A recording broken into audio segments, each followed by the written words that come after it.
Au nom du Père, du Fils Saint-Esprit, un seul Dieu, Amen, que sa bénédiction repose sur nous tous, Amen. Aujourd'hui, on va parler à propos de ce que Saint Paul nous a demandé en nous disant « N'éteignez pas l'Esprit, n'éteignez pas l'Esprit Saint qui est en nous ». L'Esprit Saint, comme on a dit dans des sessions précédentes, que l'Esprit Saint œuvre en nous et nous procure la chaleur spirituelle sans infirmer, sans supprimer notre liberté, sans supprimer notre liberté de choisir ou pas que cette chaleur soit permanente en nous. Donc nous sommes libres de garder ou de ne pas garder ce feu de l'Esprit Saint en nous, cette chaleur spirituelle en nous. L'Esprit Saint ne nous oblige jamais à faire le bien. Il nous sollicite à le faire, il nous guide vers le bien, même il y participe avec nous pour l'accomplir. Mais il ne nous oblige jamais de choisir le bien ou de faire le bien.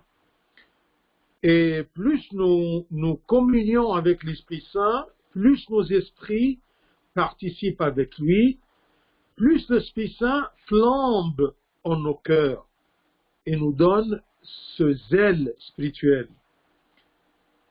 Bien sûr, plus il est attisé dans notre intérieur, il supporte bien et soutient bien notre raison et notre volonté. Plus on est en communion avec l'Esprit Saint, plus la personne évolue dans sa vie spirituelle. Et plus aussi l'amour de Dieu en lui est en feu. Mais le problème, c'est que pratiquement, on ne garde pas pour toujours ce feu de l'Esprit Saint en nous. Souvent, son feu diminue en nous. Et quand ce feu-là diminue, eh bien, on l'appelle une tiédeur spirituelle. Ou parfois, ça s'éteint. L'esprit de Dieu, le feu de l'Esprit de Dieu s'éteint en nous complètement. Alors ça, c'est ce qu'on appelle une froideur spirituelle. Il y a une tiédeur spirituelle. Quand elle est complète, eh bien, c'est une froideur spirituelle.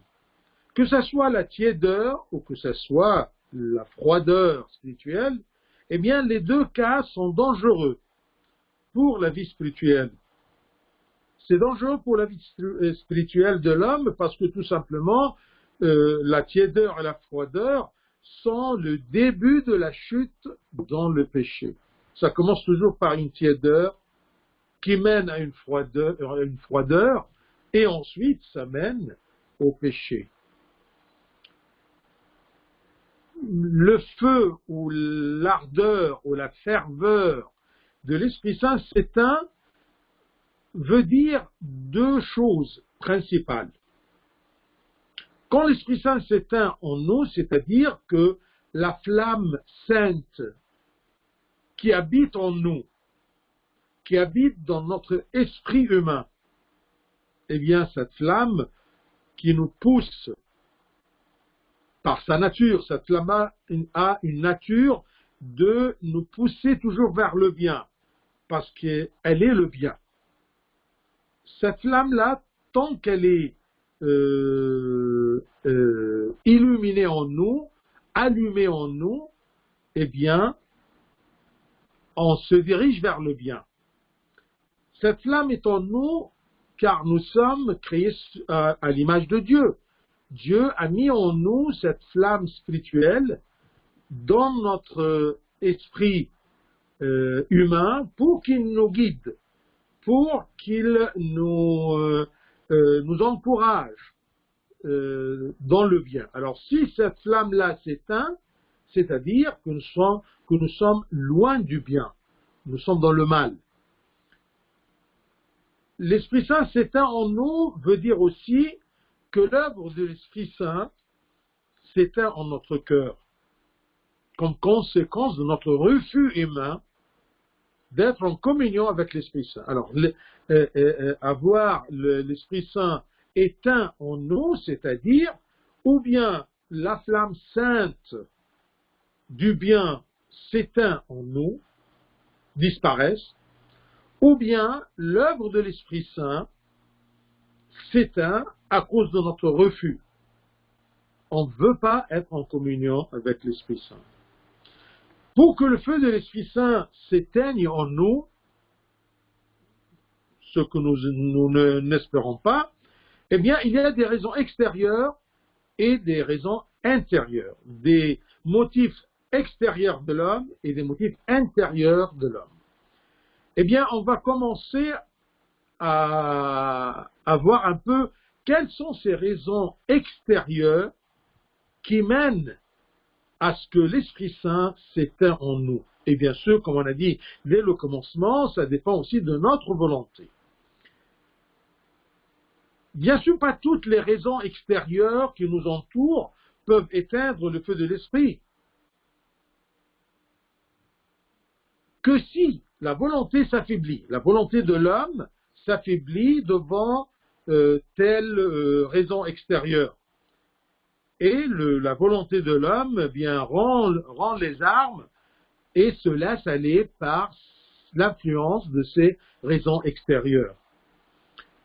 C'est-à-dire que la faiblesse intérieure, c'est elle qui donne ou qui rend efficace et fortifie les raisons extérieures.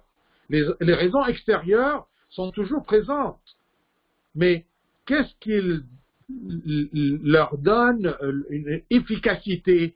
C'est la faiblesse intérieure et c'est la volonté intérieure de l'homme.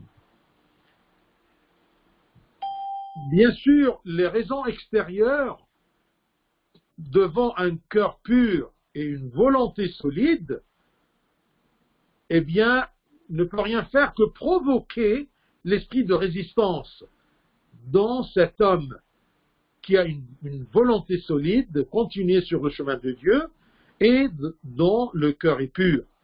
C'est-à-dire un cœur qui ne demande que le salut et de plaire à Dieu. Alors, ce n'est pas toujours le cas que les raisons extérieures sont efficaces. Comme je vous ai dit, parfois elles sont présentes, mais n'influencent pas l'Esprit Saint qui est dans le cœur de l'homme. Parfois, elles n'arrivent pas à éteindre l'Esprit Saint qui est en nous. Mais au contraire, elles provoquent l'envie de vaincre cette force d'éteindre l'Esprit Saint. Comme les pères disent, ainsi l'envie de vaincre se met en feu dans le cœur de l'homme, si sa volonté est solide et si le cœur est pur. Comme exactement ce qui s'est écrit selon saint Paul aux Romains. Il dit, là où le péché a abondé, il y a beaucoup de péchés autour de nous, eh bien là où le péché a abondé, la grâce a surabondé. Quand il y a beaucoup d'ennemis, il y a beaucoup de forces, beaucoup de soldats, eh bien la grâce de Dieu nous soutient si nous cherchons à être en communion avec l'Esprit de Dieu et la force de Dieu, eh bien toutes les raisons extérieures qu'on va voir peuvent être anéanties. Alors, première chose dans les raisons extérieures qui mènent que l'Esprit Saint s'éteint en nous, c'est l'environnement malsain. L'entourage, le climat autour de nous n'est pas spirituel. Loin de tout ce qui concerne Dieu. Comme ce qui s'est passé par exemple pour Lot, le cousin d'Abraham. On l'appelle Lot le pieux, qui a vécu dans la terre de Sodome.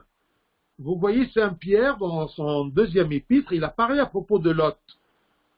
et à propos de son environnement, ou tout ce qui l'entourait, ou la société où il vivait.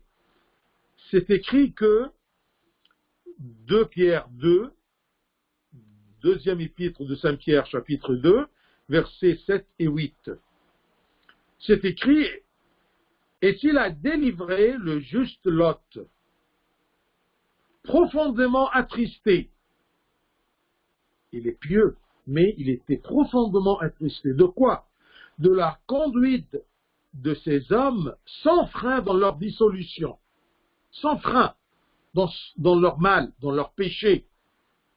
Et ce juste Lot, parce qu'il vivait parmi eux, eh bien, il était profondément attristé de leur conduite. Bien sûr, l'ange envoyé par le Seigneur, il l'a délivré. Et c'est écrit à propos de Lot, le verset 8, car ce juste, donc il était pieux, il était juste, car ce juste qui habitait au milieu d'eux, tourmentait journellement son âme juste à cause de ce qu'il voyait et entendait de leurs œuvres criminelles.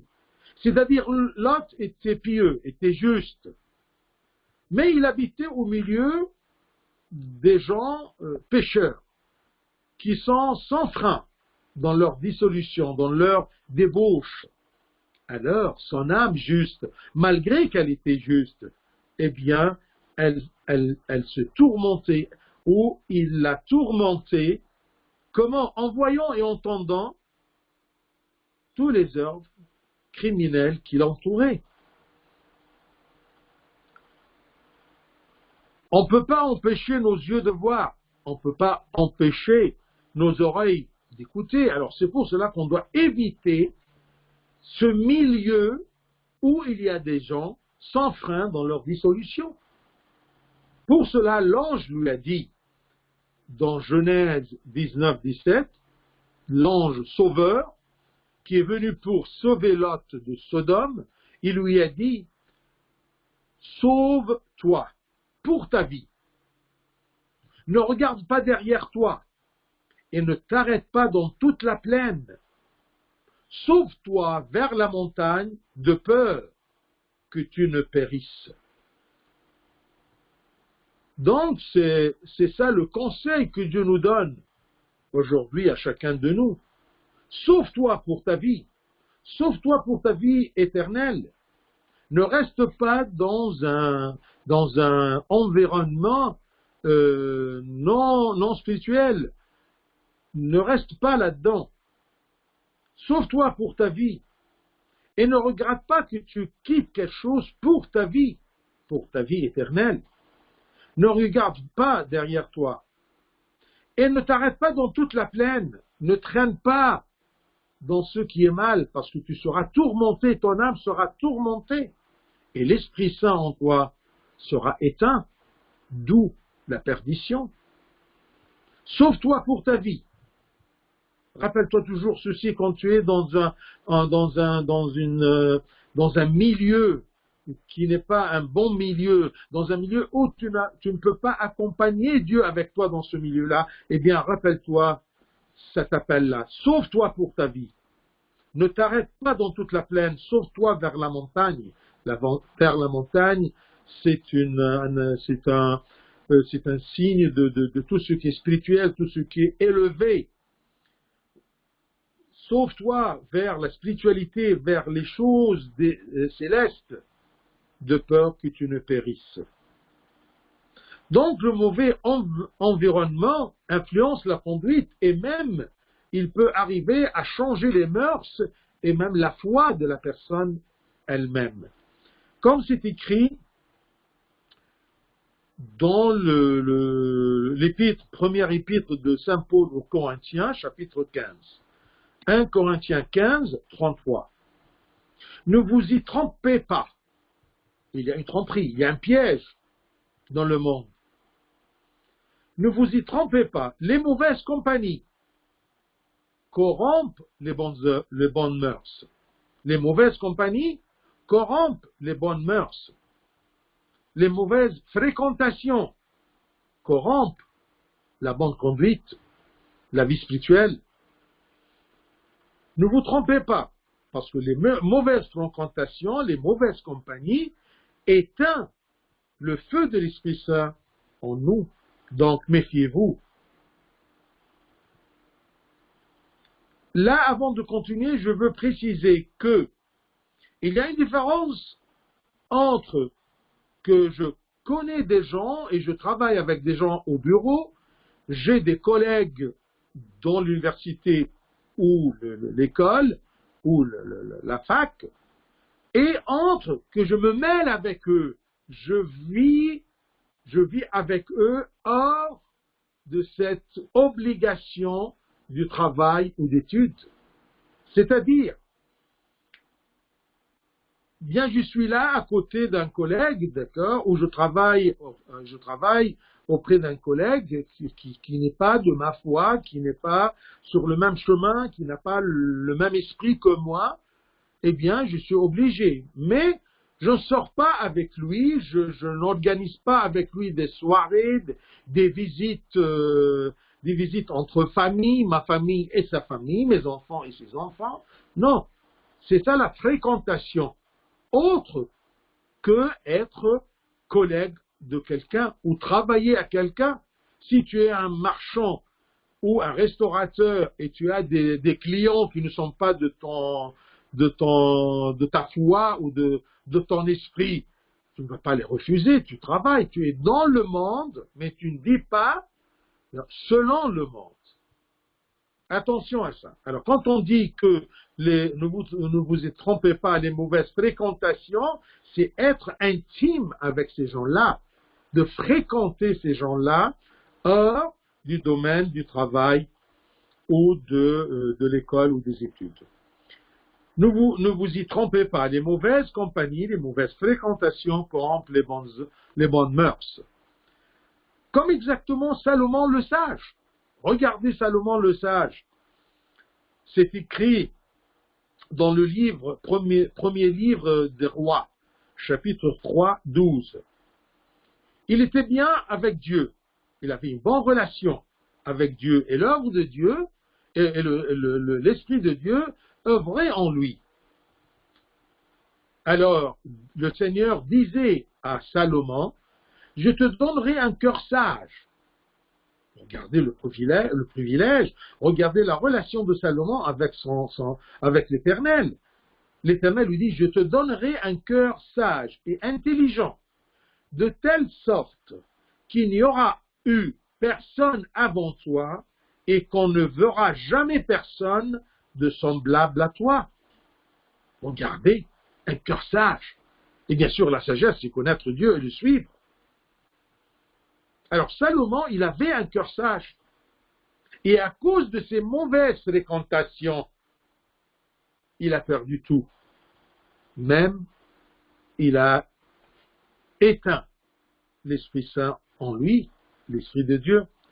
C'est écrit dans le premier livre de Romains, chapitre 11. Vous voyez, il a eu un cœur sage et intelligent, chapitre 3. Alors, chapitre 11, versets 3 et 4, après les mauvaises fréquentations, c'est écrit, il eut 700 princesses pour femmes. 700 princesses pour femmes. Et 300 concubines. 1000 femmes. Et ces femmes détournèrent son cœur sage et intelligent. Eh bien, il était détourné à cause de ces femmes. Et c'était des princesses des nations. Ils étaient des princesses étrangères au peuple de Dieu. La femme étrangère dans la Bible, ça ne veut pas dire d'une autre nationalité que toi, non, mais d'une autre religion que toi, d'autres foi que toi, qui ne suit pas le même Dieu. Il eut 700 princesses pour femmes et 300 concubines, et ces femmes détournèrent son cœur. Et à l'époque de sa vieillesse, à l'époque de la vieillesse de Salomon, ces femmes inclinèrent son cœur vers d'autres dieux, et son cœur ne fut point tout entier à l'Éternel, son Dieu, comme l'avait été le cœur de David, son père. Il avait un bon cœur, il avait l'Esprit de Dieu. Mais à cause de cette mauvaise fréquentation, eh bien, il a perdu tout, parce que cette fréquentation-là a incliné son cœur vers d'autres dieux. Il a quitté son Éternel. Au moins, son cœur n'était point tout entier à l'Éternel. C'est pour cela qu'il a éteint l'Esprit de Dieu en lui. Même un autre exemple de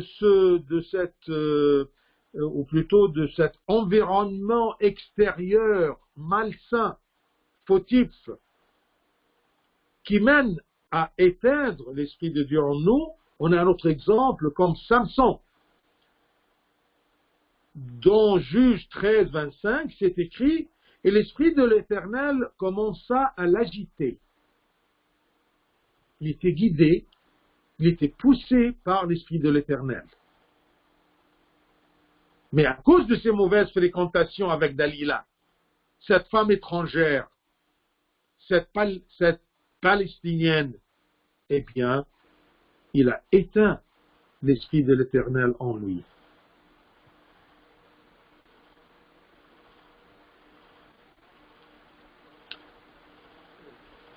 Dans Juge 16, de 19 à 21, regardez ce qui s'est passé à Samson. Celui-ci, dont l'Esprit de l'Éternel l'agitait. Dalila l'endormit sur ses genoux. Ça, c'est très intime. C'est fréquentation, ce n'est pas une connaissance. Il n'y a pas d'obligation là-dedans qu'il connaisse cette femme, étrangère du peuple de Dieu. Elle l'endormit sur ses genoux. Ayant appelé un homme, elle rasa les 7 tresses de la tête de Samson et commença ainsi à le dompter. Il perdit sa force. Il a éteint l'Esprit Saint en lui parce qu'il était en intimité, en fréquentation avec le mal. Ça vient de l'extérieur. Et après qu'il a perdu sa force, tout en étant endormi, elle dit alors, des Philistins sont sur toi, Samson. Pour se déculpabiliser aux yeux de Samson. Et il se réveilla de son sommeil. Il dit, je m'en tirerai comme les autres fois, et je me dégagerai. Mais il ne savait pas que l'Éternel s'était retiré de lui. Il a perdu sa force. Il a éteint l'Esprit de Dieu en lui. Il ne savait pas que l'Éternel s'était retiré de lui, parce que les mauvaises fréquentations l'ont endormi jusqu'à ce qu'il a perdu sa force, sa relation avec l'Éternel. Et c'était la perdition, c'était la misère. Les Philistins le saisirent et lui crevèrent les yeux. Ils le firent descendre à Gaza et le lièrent avec des chaînes d'airain. Ils tournaient la meule dans la prison, comme un animal. Regardez les mauvaises fréquentations. Et comme on a dit dès le commencement, les raisons extérieures n'est jamais efficace que d'après la faiblesse intérieure, la faiblesse de la volonté de ne pas fréquenter les mauvais. Pour le danger du mauvais environnement, le Seigneur a ordonné de ne pas fréquenter les étrangers ni les femmes étrangères. Bien sûr, les étrangers et les étrangères, ce sont des incroyants. Retenez bien ce texte au deuxième épître de Corinthiens, chapitre 6. 2 Corinthiens 6, de 14 à 17. C'est l'ordre de Dieu pour ses enfants de ne pas se mêler, de ne pas se mélanger avec les incroyants, les étrangers. Étrangers au peuple de troupeau, étrangers au troupeau de l'Éternel. Alors 2 Corinthiens 6, de 14 à 17, c'est écrit: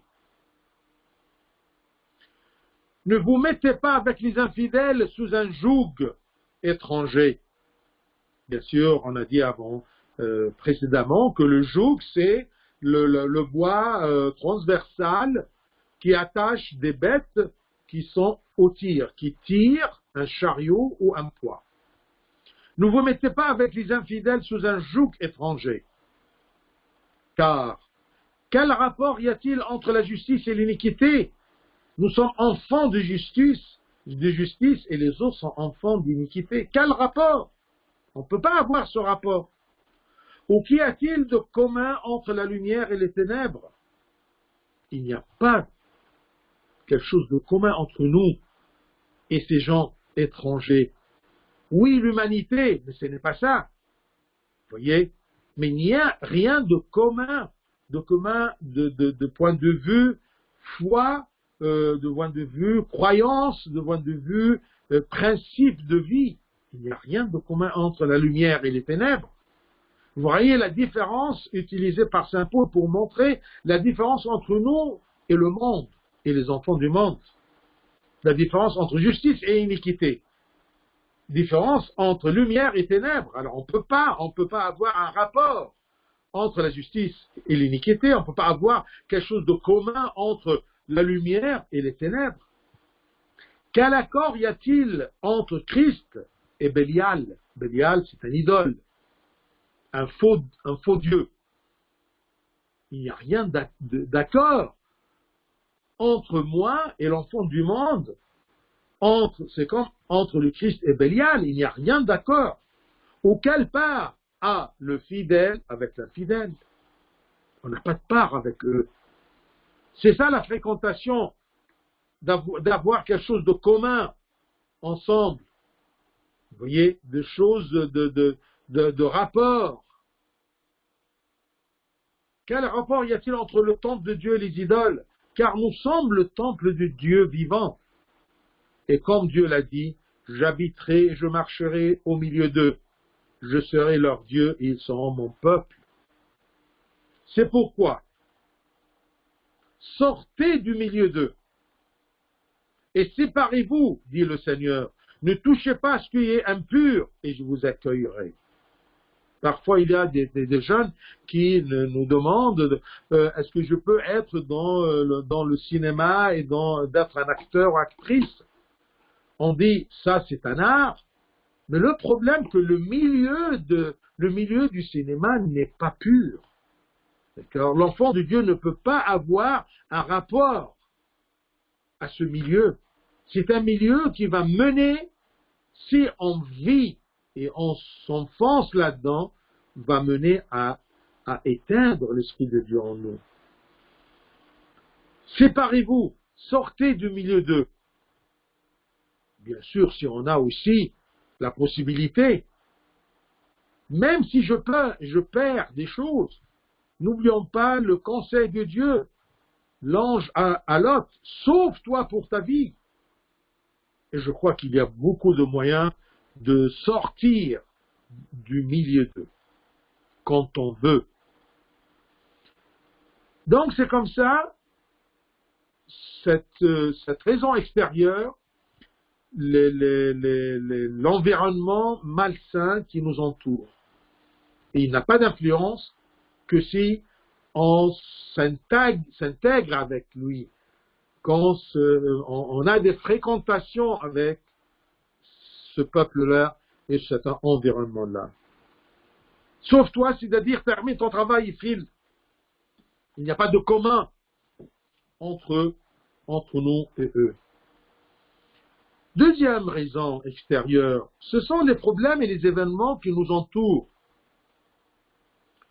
Eh bien, les problèmes, avec leur immensité, les événements, eh bien, ils éteindront le feu de l'esprit.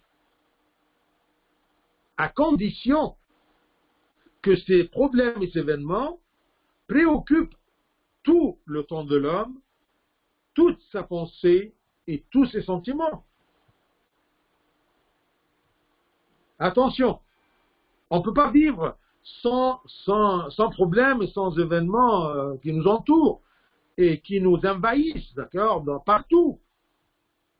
Comme les élections, comme les problèmes, les terrorismes, le terrorisme, les guerres dans le monde, les problèmes mondiaux et nationaux,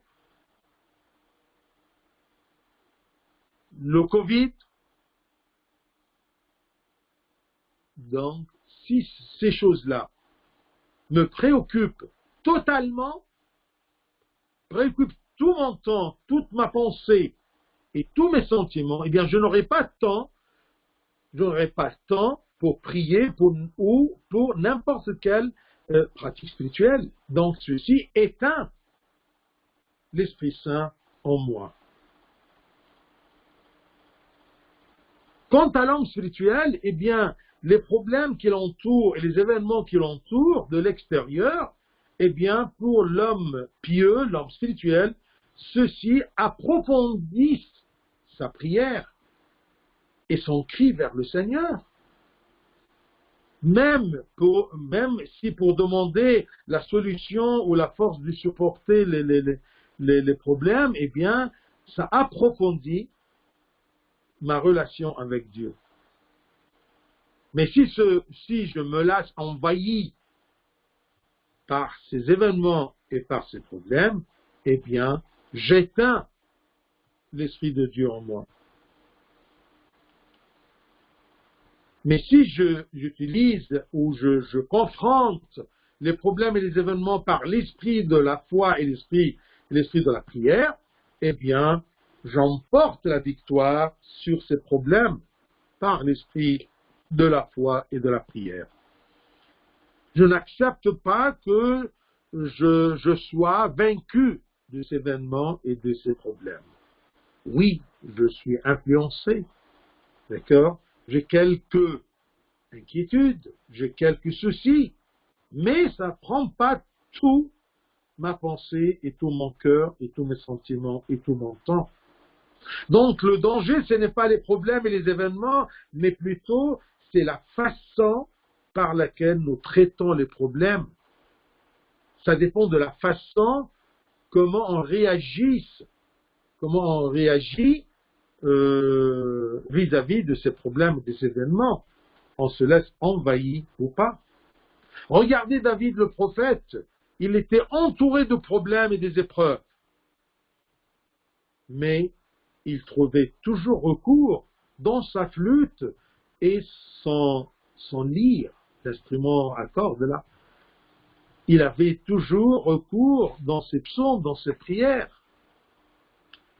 Alors que nos problèmes, cette deuxième raison d'éteindre l'esprit en nous, que nos problèmes nous sollicitent à la prière fervente et pas à l'inquiétude et à être dépressif ou pensif. Il y a un des pères qui était un peu malin, alors il a dit, vous savez, Satan, s'il observe que les problèmes te poussent toujours à prier, il évitera de te les créer. Si Satan voit que chaque problème que tu confrontes ou tu vis, eh bien, ça te pousse à prier, il ne peut pas supporter les prières, eh bien, il va éviter de te créer des problèmes. Donc, les problèmes extérieurs, c'est, comme on a dit, l'environnement, la fréquentation, le milieu où je vis, les problèmes et les événements. Troisième raison, c'est le bavardage des gens. C'est les conversations qui envahissent notre pensée, nos oreilles. Les conversations inutiles et qui ne sont pas spirituelles. Les moqueries, les blagues déplacées, les discours indécents, parler au dos des autres. Tout bavardage qui préoccupe, qui m'éloigne loin de mon édification et mon salut. Tout ce qui me perturbe ma pensée. Il y a beaucoup de bavardage. Je ne suis pas tranquille. Ma tête est pleine de paroles, plein de discours de ces gens, parce que je passe des heures et des heures à parler, à écouter. Et à un moment, je n'arrive plus à me vider pour me concentrer, même dans mon travail, même dans ma pensée, même dans mes méditations, même dans ma prière, même dans ma pratique spirituelle. Et ceci éteint l'Esprit de Dieu en moi. Du blabla, blabla dans ma tête. C'est pour cela que Salomon, dans le livre de Proverbes, il dit, celui qui parle beaucoup ne manque pas de péché, mais celui qui retient ses lèvres est un homme prudent. Moi, je peux parler des heures et des heures à propos de Dieu et du salut, ça c'est autre chose. C'est une façon de louer le Seigneur. Mais si je parle le discours du monde, eh bien, celui qui parle beaucoup ne manque pas de péché. Mais celui qui retient ses lèvres est un homme prudent. Satan n'empêche pas les gens d'aller à l'église, mais il les attend à la porte ou dans la cour pour leur voler ce qu'ils ont gagné et ce qu'ils ont récolté à l'intérieur de l'église. C'est pour cela que Saint Macaire, c'est connu qu'il a dit un jour à ses disciples en sortant de l'église, « Fuyez, fuyez, fuyez !» Alors ils ont dit, « Mais maître, de quoi fuyons-nous » Il mettait la main sur la bouche et disait, « De ceci fuyez !» Du bavardage, de ce qui ne sert à rien, de ce qui détruit la pensée de l'homme et non pas édifie la pensée de l'homme. Donc, méfiez-vous de l'environnement. Je vis parmi qui? Je fréquente qui? Tous les événements et les problèmes qui m'entourent, comment j'agis contre ces problèmes et ces événements? Troisième chose, les discours vains des hommes autour de moi. Venons alors rapidement à propos de les raisons intérieures. Premièrement, la paresse et la lassitude. La paresse et la lassitude. La personne spirituelle, l'enfant de Dieu, qui veut bien garder le feu de l'Esprit Saint en lui, est caractérisé de la sérénité, du zèle et de l'assiduité. Sérénité, zèle, assiduité, dans toutes ces pratiques spirituelles. Que ce soit la lecture de l'Évangile, que ce soit le jeûne, la prière, la communion, les sacrements, tout. Alors, si cette personne spirituelle commence à se lasser et à se paresser, le feu de l'esprit s'éteindra en elle. Et l'homme, bien sûr, se crée beaucoup d'excuses pour défendre sa paresse. Et bien sûr, avec le temps, cette paresse-là devient une habitude. Cette lassitude devient une habitude. Puis, ça devient un caractère dont il est très difficile de s'en embarrasser. Attention, ça commence par quelques paresses, quelques lassitudes, ensuite c'est une habitude, ensuite c'est un caractère. Parmi le traitement de la paresse, cette cause intérieure qui éteint l'Esprit de Dieu en nous, eh bien, c'est de s'efforcer, de s'obliger à la prière et à la pratique spirituelle. Saint Isaac le Syrien, il dit, efforce-toi de prier, efforce-toi de prier et augmente les psaumes. C'est pour ceci, ceux qui sont avec moi comme père spirituel, je leur dis, quand on prie, on va commencer par toute la prière, tous les psaumes, hein, toute la prière d'une heure ou deux, d'accord? Mais la prière, on commence dès le commencement, non pas par un psaume ou deux ou trois, parce que tout simplement, il y a des gens qui ont une cinquantaine d'années, ils ont toujours un psaume pour une prière. Alors, quand on va prier, quand on va approfondir notre prière pour attiser, d'accord, pour allumer le feu de l'esprit en nous. Donc on doit s'efforcer. C'est ça le traitement efficace de la paresse. Remettre les choses, remettre la pratique, remettre la lecture, la prière, le repentir, remettre est un genre de paresse et amour de la chair, du repos de la chair. Je veux prier, mais pas maintenant.